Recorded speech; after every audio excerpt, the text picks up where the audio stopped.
કોઈ જાતનું રતિપણ પણ ખોટું ન કર્યું હોય તે બધાના માર્ગ જાહેર કરશે.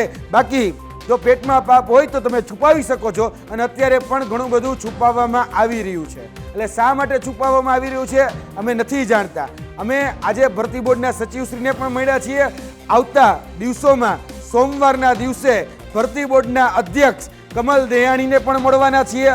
મંગળવારે અમે ગુજરાતના આપણા દાદાશ્રી એટલે કે મુખ્યમંત્રી ભૂપેન્દ્ર પટેલને પણ મળવાના છીએ કે અમારી સાથે ડિસ્ક્રિમિનેશન, અમારી સામે ભેદભાવ કરવામાં આવી રહ્યો છે, અમને અન્યાય થઈ રહ્યો છે, એના માટે ન્યાય તમે આપો. અને અમને ઘણા બધા અધિકારીઓ ગૌણ સેવા પસંદગી મંડળને એવું કહે છે કે તમે કોર્ટમાં જતા રહ્યો. એટલે ભાઈ અમે શા માટે કોર્ટમાં જાય? અમારો સમય, અમારા પૈસા શા માટે વ્યય કરીએ? અને દરેક વખતે તમે કોઈ પણ ભરતીને કોર્ટમાં લઈ જઈ અને એને ટલ્લે ચડાવી દેવા માંગો છો, એ અમે કરવા દેવા માંગતા નથી.